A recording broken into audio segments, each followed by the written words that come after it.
Smartphones are pretty much a consistent part of our everyday lives, including myself. I mean, we use our phones all the time, and I know we have mixed feelings about it. So listen, technology, yes, cannot be a great thing, but sometimes it's very convenient. So I'm going to share the 7 apps that I use every single day. So let me know in the comments what your must-haves are, because sometimes they just help out our lives.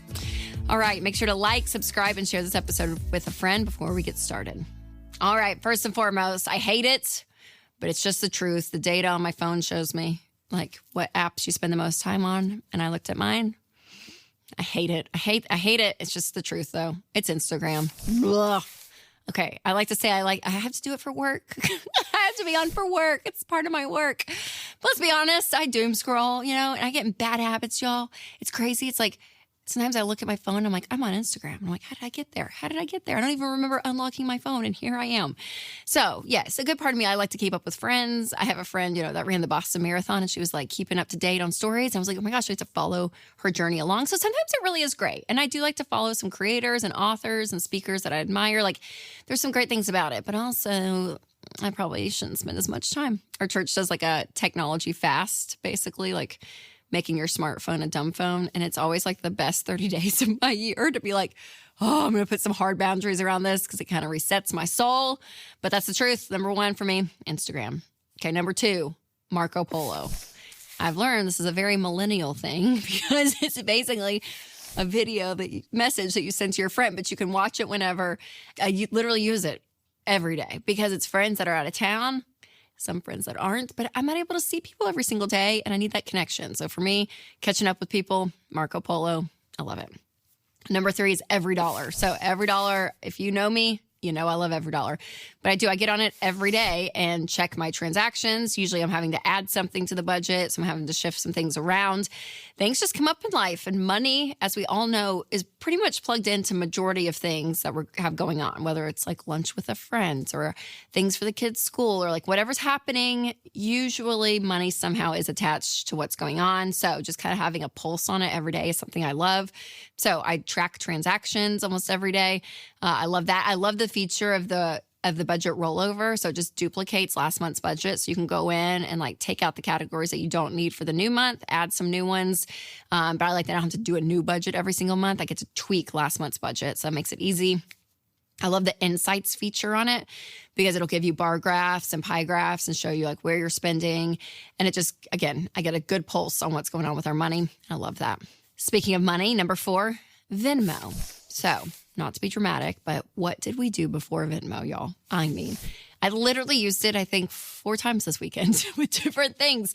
So whether it's like paying babysitters or we got a big dinner for like a lot of our friends on Saturday, and they're all like, how much do we owe you? We'll Venmo you. I mean, like it is. It's just like a part of life, and it really is great. So I do love Venmo. Now, one of my biggest Venmo icks, though, is when married couples send money back and forth because they don't combine their money. So it's like, I'll Venmo you back for this. And I've heard couples do this, and I'm like, oh man. So just another reminder, if you're married, just, combine your finances, okay? Don't be Venmoing bills back and forth. All right, something that is not an app, but is an absolute must if you're looking for reliable, affordable healthcare is Christian Healthcare Ministries. Health insurance costs are only moving one way, and it isn't down. The wait times are longer, and it's harder than ever to get anything approved. So if you feel like the system is working against you, try Christian Healthcare Ministries, a biblically based alternative to health insurance. CHM is a health cost-sharing ministry that's helped hundreds of thousands of families like yours take care of healthcare costs, stay true to their values, and avoid getting tied down by miles of red tape. Y'all, there is a better way. CHM programs start as low as $98 a month. So find out more and join at chministries.org/budget. That's chministries.org/budget. Number 5 is GroupMe.